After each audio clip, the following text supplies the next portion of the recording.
Hello and welcome back to the Scoop with Coop. I'm of course Coop, and in today's video, the NBA trade deadline is coming up, and let's take a look at all of the trades that have gone on through this window. Don't quite know why I have a curl in my headset, but back to the main point at hand. Looking at some of these NBA trades, I'm starting from the most recent one that happened. Now, this one is not that big of a move, and that is the Utah Jazz getting Lonzo Ball and then immediately buying out his contract. So in reality, all they did was they just got cash, which might as well, and that'd be for Jock Landale, which we will get to a trade in which he was a part of very, very soon. And then moving on, earlier on in the day, we have Chris Paul going to the Raptors, which this one's another one of these where it's just not that important. I mean, the Nets, they gave up the draft rights for Vanja Marinkovic, and you get Ochai Abaji in a second-round pick, which, you know what? Ochai could be a pretty good player. Might as well see what you got. And then going to my Chicago Bulls, trading Kobe White, Mike Conley, the second-round pick in which they received from, I believe, the Mike Conley trade, for Colin Sexton, Ousmane Dieng, and 3 second-round picks.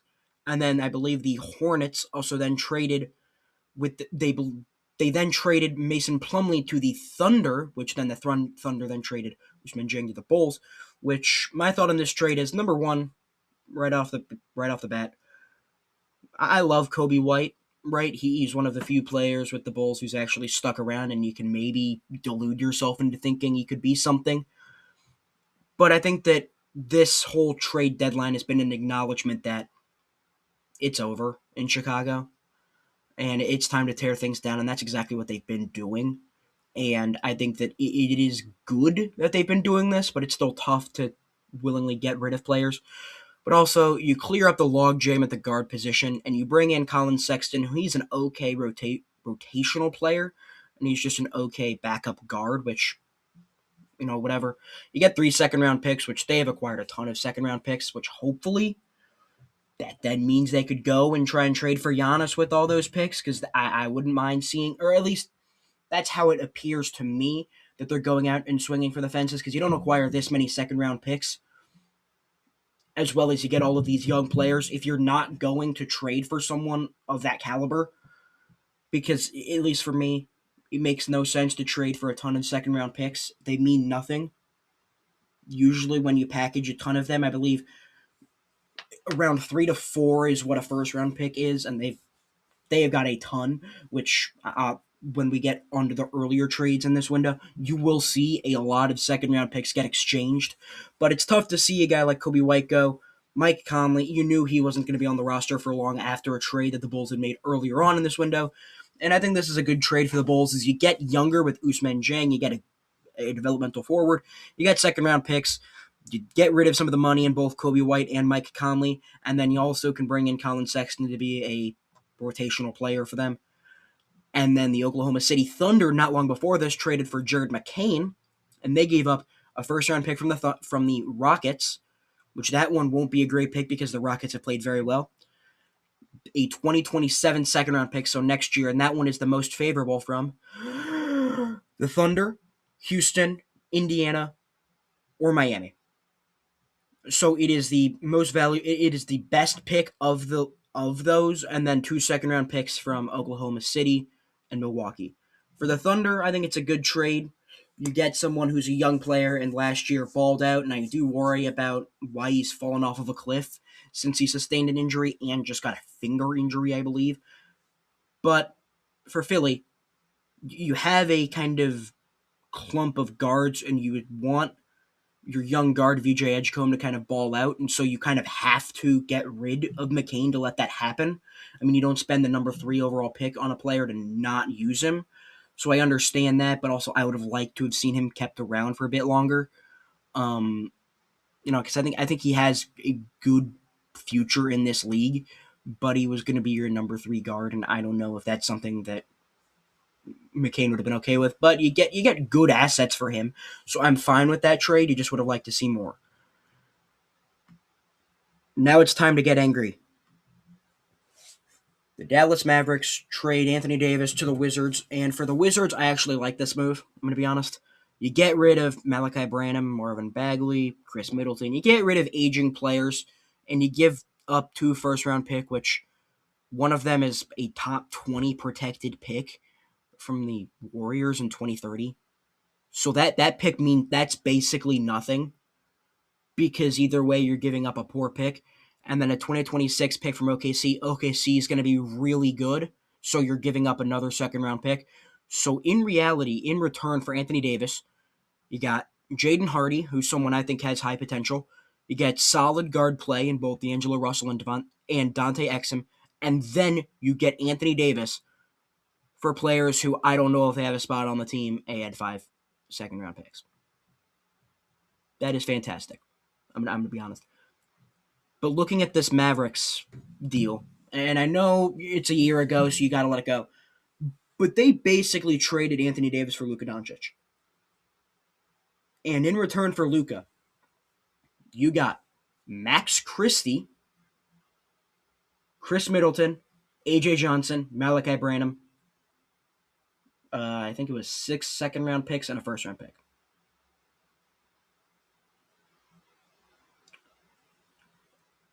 I think that if you wanted to trade Luka Doncic, that is not a bad idea. And I know that sounds just like, what? But he has serious flaws in his game, and I don't know if he can win a championship. Because, in my opinion, you have to be able to play both sides of the ball, or you need to have a team so tailor-made to your strong points that this new second apron just won't allow that to happen.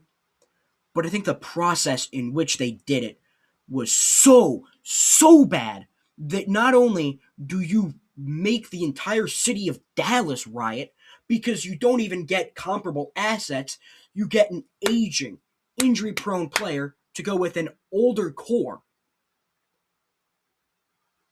And now you're stuck with Kyrie Irving, and it's not fair to Kyrie Irving because he was like, okay, cool, I get to be a second ball handler and someone who doesn't have to be the focal point. Now he kind of is, even though he hasn't played, because he tore his ACL, because you have no one available and you put all of the strain on an athletic ball handler who has injury problems in his 30s.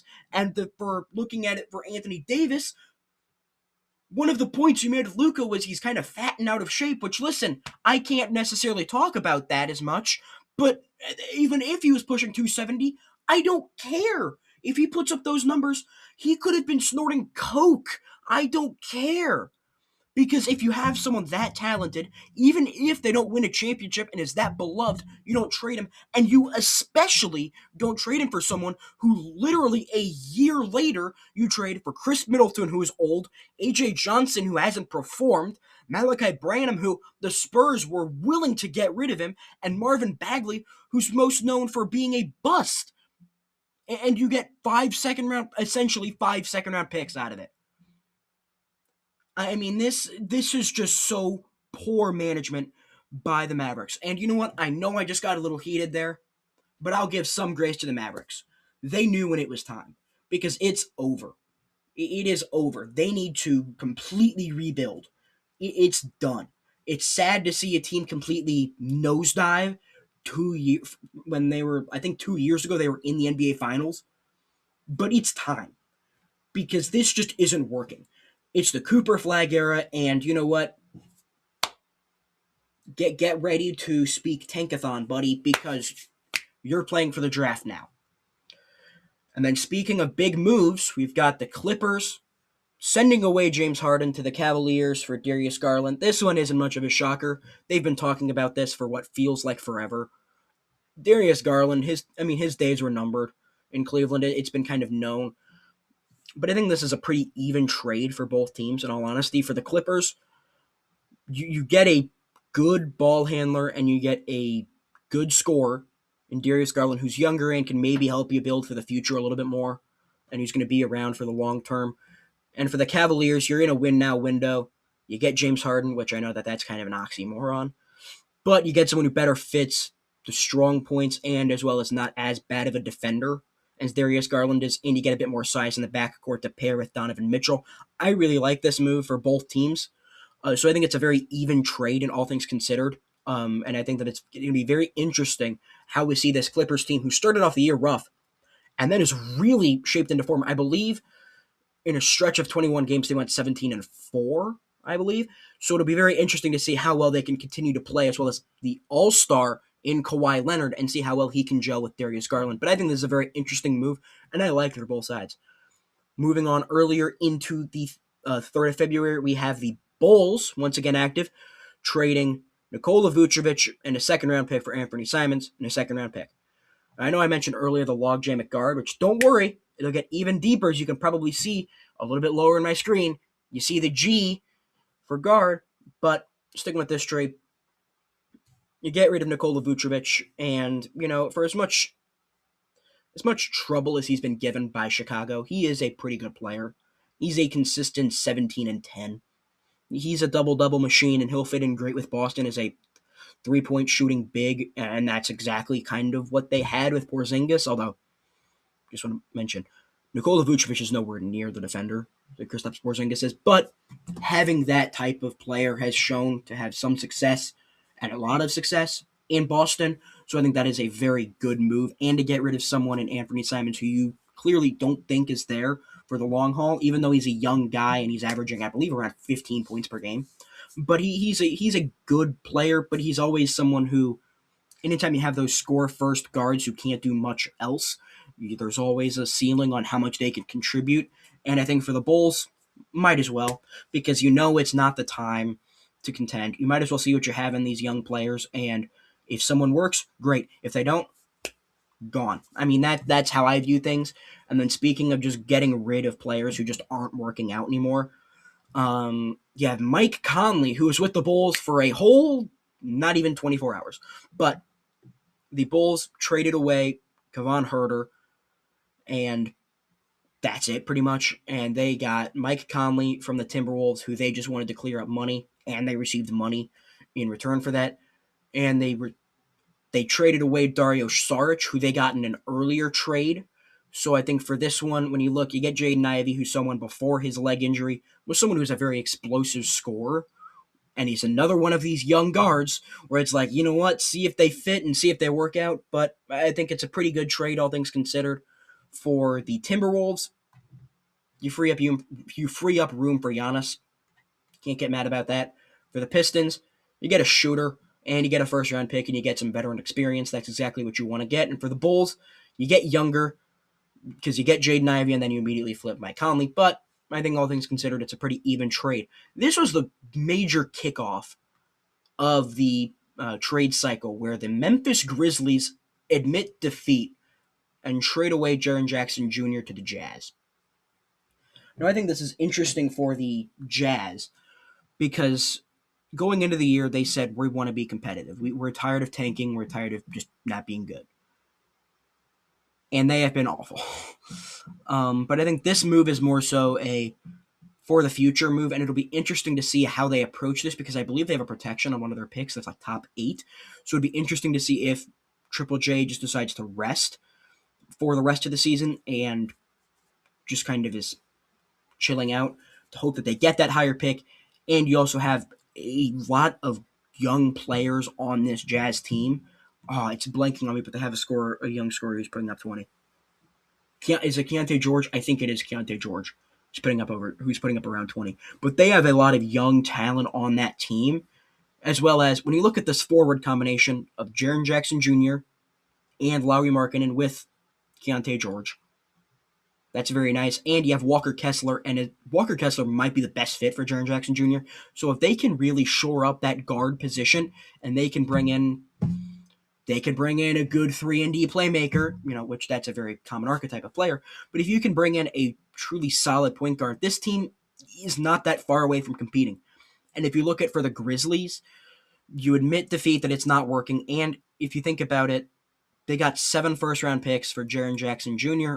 and Desmond Bane, as well as getting good rotational players who you can flip for more assets. So, you could be looking at very well getting close to 10 first-round picks for all of the assets that they received. Very nice. And I know it sucks to see one of the best players in franchise history, which Jaren Jackson Jr. is, walk out the building. It's something that's needed, and quite honestly, they weren't going to compete with him on the roster. So I think knowing exactly when it's time is great. Moving on to, we've had a couple of big trades. This one, not so much. Vit Krejci going to the Trailblazers and Duop Reith and a couple of second round picks going to the Hawks. This one's just kind of a around the margins move. You can get second round picks, might as well. Now, I know I mentioned Dario Saric earlier. This is when he came to Chicago. Dario Saric came to Chicago with 2 second round picks, and the Bulls really had to give up nothing to receive that because the Cavaliers gave up DeAndre Hunter. They received Keon Ellis and Dennis Schroeder, which I think for the Cavaliers, you get a couple of pretty good guards, especially in the case of Keon Ellis, a great defender, and you get steady veteran play from Dennis Schroeder. I think that's a good move. And I think looking at for the Kings, I don't know. I don't know. I don't know why you're making this very sought after type of player, bringing him in with a team that quite honestly just isn't there. So I have no idea about this. And then sticking with the big trade theme, because we've had a couple of teams that aren't having big trades. Let's go back to teams that are making big moves. The Washington Wizards, right? Later on, they brought in Anthony Davis, and they brought in Trae Young as one of the first moves of this window, bringing in CJ McCollum and Corey Kispert. That's it. Straight up. I'm loving what the Wizards are doing because you're bringing in Trae Young, which I know I mentioned for guards who don't have a very high defensive ceiling. You're not going to be able to do much. Anthony Davis might be one of the best fits to pair alongside Trae Young because you also think you have Alex Sarr out there, you have Bilal Coulibaly, you have good defenders out there alongside Trae Young, as well as good offensive players that will work. I mean, I'm loving what this Washington team is doing, and for Atlanta, this is a perfect case of why you do what the Grizzlies did, which is you trade someone when their value is at an all-time high, and you don't hang on to players a year later. Because a year ago, Trae Young was getting multiple first-round picks and assets. Now, you're not getting that. Now, just looking at why the Hawks would want to do this, they have a young star in Jalen Johnson. You really want to build around him. He, in my opinion, I don't want to sound like I'm too quick on things, but he is exactly the type of archetype of player that you want to build around. A do-it-all type of player who can score at all three phases and can affect the game both offensively, defensively. Great rebounder, great passer, just great all-around player. That is my archetype for winning games. And I think that getting a 3-and-D shooter in Corey Kispert and just getting an offensive engine with CJ McCollum pairs well with that. So I think that for the Hawks, I understand it, but you mismanage this situation so poorly. And I think that it sucks to see a franchise icon over the last close to a decade now, which is crazy to feel like, and Trae Young leaving.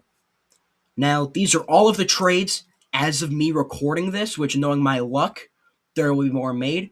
Because, fun fact, the day after I made and posted my mock draft, my number 2 pick went back to college. But there's a reason it says my first, because I will be making more in the future. But that is all of the NBA trades that have gone on right now. This is the Scoop with Coop, and until